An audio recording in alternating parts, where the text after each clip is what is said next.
Assalomu alaykum hammaga. Bugun aholimizdan, ijtimoiy tarmoqlardan shu Mingbuloq orzular turar joy majmuasiga kelgan savollar bor bir necha. Shu savollarga do'stim Iqboljon bilan javob berishga harakat qilamiz. Evet, bugün biz karar aldık ki gelen savolları, vatandaşların verdiği savolları cevabını verelim. Birinchi savol, loyiha haqida ma'lumot bering.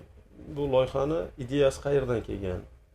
Nima sababdan aynan Jamashuy shaharchasiga birinchilardan bo'lib shunday qurilyapti? Evet. Nasıl geldiğini. Bu loyihamiz ko'p yillik tarixga ega, to'g'rimi? Adashmasam 15 yillar bo'ldi, Aynen öyle. 14-15 yillar bo'ldi. Bu loyiha haqida aynan o'zimizni yashab turgan yurtimizga, misol joyimizga shunday loyiha qilish, proyektlarni qurish menimcha 10-15 yil bo'ldi o'ylaganimizga. Evet, biz bunu hatta böyle proje kurup faaliyetleştirişe hatta Moskova'da çalıştığımızda da düşünüyorduk ki bizim yaşadığımız yerlerde de böyle bir gelişmiş kompleks, yaşam kompleksi olsun diye. Endi nima uchun Jamashuy shaharchasi tanlangan? Jamashuy shaharchasi shunday joyki 130 mingmi, 135 ming aholi bor Jamashuy shaharchasida.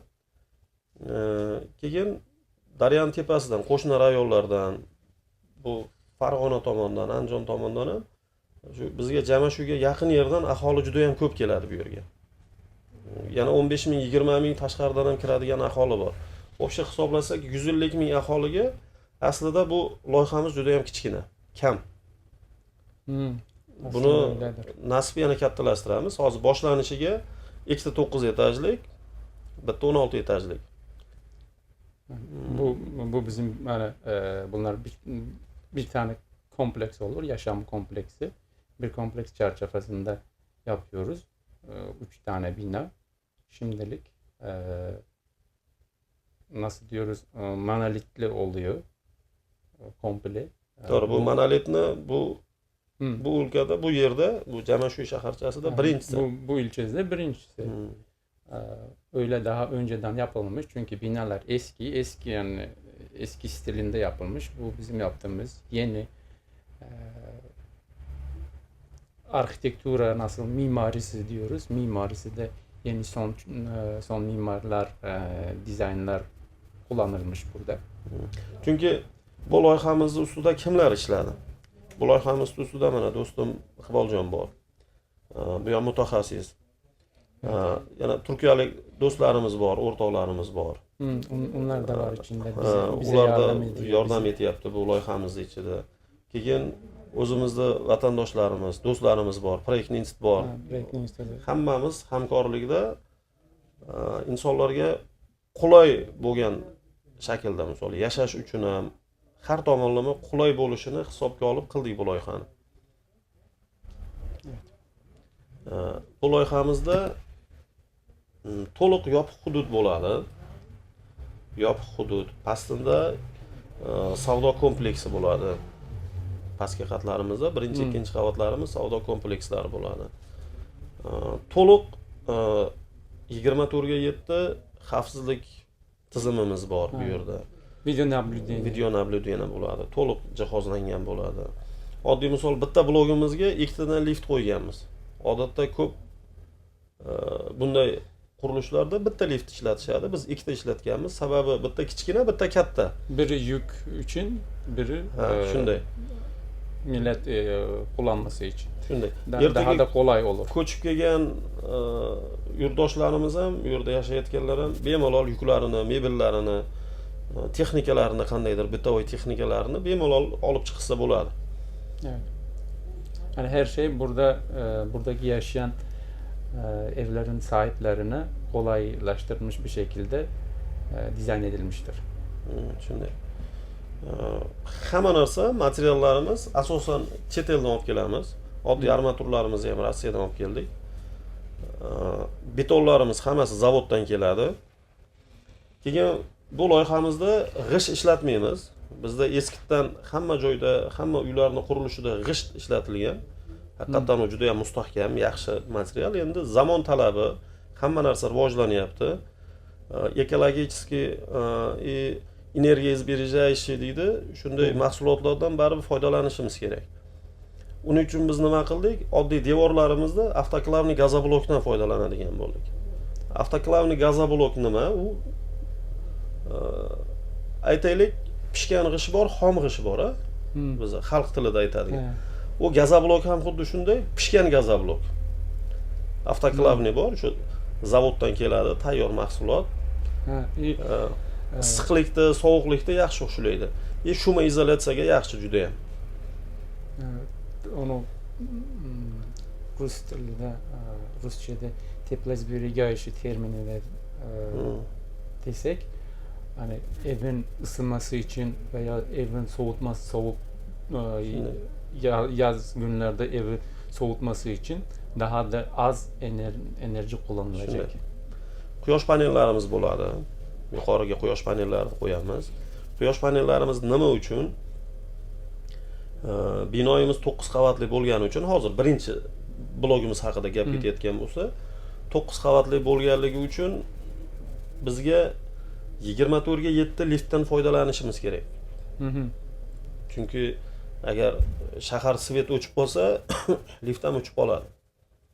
Kimdir qolib ketishi mumkin-da. Shuni hisobiga quyosh panel qo'yganmiz. U muntazam tokni yetkazib beradi liftlarimizga. Onlarda şeyleri gece olursa bataryalar var. Ha, shunday. O gecede olursa hani sadece lift ve aydınlatma için, yani освещение için ishlatiladi. Endi isitish tizimi qanday bo'ladi? Isitish tizimi sentralni bo'ladi. Sentralni отопление bo'ladi. Отдельно kotyol quramiz unga. U yerdan issiqlik energiyasini yetkazib beramiz. Ya'ni suvni, issiq suvni yetkazib beramiz. Isitish qozonidan xonadonlarimizga. Evler ısınma sisteminde aynı olur. Yani bir yerden hep binalara dağıtılacak. Doğru mu? Shunday bo'ladi. Uylarimiz, xonadonlarimiz to'liq ta'mirlangan bo'ladi. Ta'mirlangan bo'lib ham qanday oddiy emas. Uylarimiz qanday sifatli materiallardan chiroyli qilib ta'mirlab beramiz. Olgan xaridorlarimizga yoqadigan qilib. Keyin oshxona mebellarini qo'yib beramiz. Mutfak mobilyasi da olur. Shunday, oshxona mebellarini ham qo'yib beramiz. Yana bir savolimiz bor. Narx to'g'risida. Narxlaringiz boshqa joylarga nisbatan qimmatroq deyishgan. Shu haqida ma'lumot bersak, narxlarimiz nima uchun qimmat? Bizim narxlarımız kımmat olduğu sebebi çünkü nasıl bir söyledik bu monolitten olur. Ondan sonra yüksek katlar olur. Tabii yüksek katlarda çalışması farklı olur. Kat yüksek olduğu için orada harcanan malzeme de farklı olur. Çünkü altını, fundamentini güçlü, müstahkam kılış gereği. Bir sebebi şudur. Onun için pahalı olur fiyatlarımız. Chunki biz binoyimiz to'liq monolitdan, boshida aytib o'tganimizdek, gapimizni boshida aytganimizdek, to'liq monolitdan hammasi seli bitta mukammal konstruksiya bo'lib chiqib ketadi. Bu yerda nimani o'ylaganmiz? Yo 1 yil yo 2 yillik narsani o'ylamaganmiz. Asosiy maqsadimiz mustahkamlikda. O sebebi hani yüksek katlar, yani küp kavatlı olduğu için altta pastaki kavatlarda yok ki fundamental yani küp armatura işlitiladi. Yani misal narxlar o'zini ta'siri bor. Asosiy sababi qisqa qilib aytganimizda materiallarimizni hammasini premium materiallarni ishlatamiz. Evet. Yuqori sifatli materiallarni ishlatamiz. Chunki bu yerda shunday loyiha bo'lishi kerakki, bu shu Jamashuy shaharchasida ajrab turishi kerak bu loyihamiz. Evet. Ko'rkamligi bo'yicha ham, haybati bo'yicha ham, chiroyi bo'yicha ham. Ondan sonra bu yeni projelerde hep öyledir. İlk proje başladığında her tarafta fiyatı çok pahalıdır, fiyatı pahalıdır diye herkes düşünür. Başka geçen projelerde de böyle bir durum var. Var olduğu hatırlıyoruz öyle bir şeylerde. Bir de Amerika'da. bir de bir analoji şurada söylerim. Köp adamlar biladir. Bu Amerika'da yani misal için en büyük şehirde New York'ta yapılan binanın o zaman da çok pahalı diye adamlar almıyordu. Qaysi yillarda? 1931-yillarda, to'g'rimi? Empire State Building misal için 1931 yıl yapılmış. O zaman pahalı diye almamışlar tabii. Bir de o zaman da hani nasıl biz biliyoruz Velike Depresiya diye o'sha paytdan 1929 yıl yana shunaqa odamlar pul yo'q deb almamış. Bu bina sonra nasıl oldu? 1930 yıllar yapıldı. 31 yıl yapıldıysa 1940 yıllar yani 10 yıldan sonra arendaya verildi. Başka ofis arendasıydı esas orada olarak. Benim maksat ne buradan? Benim söylemek istediğim her zaman öyledir. Yani başında herkes der ki pahalıdır, alınmaz ama vakit geçince, zaman geçince o ilk alan mağaza olur, ofis olur, ev olur, ilk alan insanlar kazanır. Çünkü bu ilçeyi alsak daha bundan sonra başka bir developerler gelir buraya. Başka binalar da olur. Çünkü şehir merkezidir. Bizim gibi yani developer işi nedir? Developer alır eski binaları veya boş yeri alıp yeni bina, yeni inşaatlar kurduktan sonra orası bir merkez oluşur. Hani Özbek dilinde etsek development özü obodonlaştırış manası da gelir. Yani yeni binaları yapıp orayı bir şehir merkezine dönüştürür. Bizi loyihamiz 1 yil yo 2 yillik loyihamiz. Evet. 1 yilda bu birinchi blogimizni 1 yilda bitiramiz. Общий loyihamiz 2028 oxiriga bitadi. Bu vaqtlar o'tgan sari o'zi zamon shuni talab qilyapti. Baland binolarda, yangi loyihalarda. Evet, çünkü eskisi gibi eğer herkes iki katlı yaparsa bu kadar insan nüfus sayısını yer yetmez de onun için yüksek olması lazım. Shunday. Bu yüksek olunca güçlü olması lazım, müstahkem olması lazım. Müstahkem oluş için onu sıfatlı materyaldan qilish kerak. Doğru mu? Ondan doğru. kıymat bulup çıkar. Ama biz hani kıymat bulsa ham sıfatlı narsa kuramiz da. Shunday bo'lsinki, bizda ham, bizni yerlarda ham, biz yashab turgan joylarda ham shunday chiroyli, baland binolar qurilishi kerak-da. Oradaki evi alan adamlar da kolay maza qilib yashash kerak-da. Endi qanday bu uylarga kelajak uchun investitsiya qilinadi-da. Misol hozirgi kuni uchun emas. Hozirgi kun uchun qimmat, narxi qimmat deylar, lekin u ham unaqa emas. 2 yildan keyin bu juda ham arzon bo'ladi.